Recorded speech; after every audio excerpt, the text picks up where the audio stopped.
দেখো কত সুন্দর ভিউ। তোমার কি জানা যাবে আই লাভ ইউ? না না না না, ভুল কথা। সবাইকে জানার মতো পরিস্থিতি। যাই হোক, কয়ে ফেলাছি, মনে কিছু নেন না। আমরা কিন্তু সাদা মাটা মানছি, কথা কইতে। যাই হোক, ক্যামেরার সামনে কয়ে ফেলাছি, এটা করার কিছু নাই। তোমরা যদি অন্য কিছু ভাবেন তাই মোড়ো আর ভাববারও কিছু নেই, তবুও একটু ভাবি দেখি। আচ্ছা, বিষয় হচ্ছে আমি এই যে ব্লগ কান শুরু করলাম নদীর পাড় আসিয়া, নদীর পাড়, নদীর যে ঢেউ।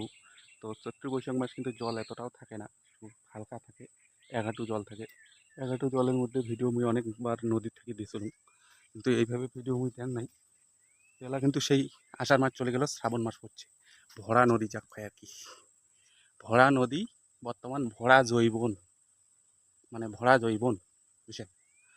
এই নদীর বর্তমান মানে এতটাই ভরা, আজি এরকম আছে, কালি হয়তো এই জায়গায়ও দাঁড়া যাবে না, এরকম পরিস্থিতি।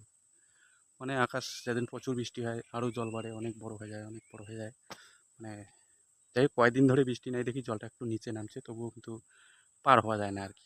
পার হওয়া যায় মানে গাঞ্জা ভিজে যায় আর কি, প্যান গাঞ্জা ভিজে যায়, এরকম পরিস্থিতি। যাই হোক, সবারই কিন্তু একদিন দিন আইছে, সেই হিসেবে দিন যাচ্ছে। এলা উঙের কত সহজে ইয়ে করা যাবে না, উঙেরও দিন পড়িবে। যে এতদিন ছোট জল ছিল সেই নিয়ে অনেক কিছু বা সবাই মানে ওই যে পাড়ায় যায় হামিশায়, যে কোনো প্রকারে হামিশায় পাড়ায় যায়, কিন্তু সেটা কিন্তু আর পাবে না। এখন কিন্তু জলটা অনেক বড়। আর একটা কথা কি জানেন, নদীতে কিন্তু মাছও আছে,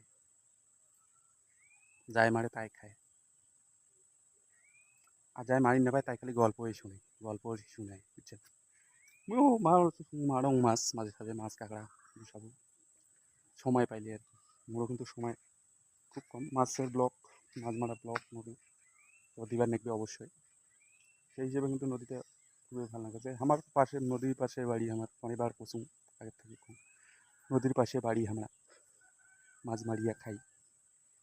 তো এই প্ল্যাটফর্মে আসিয়ে কিন্তু মাঝে মাঝে একটু নদীরও ভিডিও দিই। নদীর ভিডিও দিমু না কেন, আমার নদীটা হচ্ছে আমার সচরাচর একটা জায়গা। অনেক সময় সকালে উঠেও নদী আসি, দুপুরে এনি টাইম যখনই খুশি তখনই আসি, তাতে কোনো বাধা নাই। নদী কোনোদিন বাধা দেয় না যে বলে আইসেন না, আমার বল উঙ্গে দিব্যি আছে, উঙ্গের মতো উঙ্গাই চলতেছে, ঠিক আছে। আমরাই কিন্তু তার কাছে যাই আসি, তার উপর কত অত্যাচার করি, অত্যাচার মানে এতটাই করি, সীমাবদ্ধতা নেই। তবুও কিন্তু তার মনে কোনো সংকোচ বোধ নেই। এরকম কিছু কিছু জিনিস আছে, যেমন সূর্য, যেমন নদী, যেমন প্রাকৃতিক ইয়া, এরা কিন্তু ওদের মতো চলতে থাকে, ঠিক আছে, ওদের মতোই চলতে থাকে, কিন্তু আমরাই তাকে নিয়ে চলি। তারা যদি মানুষের মতন হতো, যে আমি যেমন মানুষের মতো হতো, হিংসা নিন্দা যদি করতো যে এই তুই আমার, তাহলে কিন্তু পৃথিবীটা উলট পালট হয়ে যেত। তাদের ধারাবাহিক, তারা প্রাকৃতিক ইয়া নিয়েই চলে। যাই হোক, কইতে কইতে ব্লগ কিন্তু অনেক নাই করে ফেলালুম। যাই হোক, ভালো থাকবেন, সুস্থ থাকবেন। Good bye, bye bye.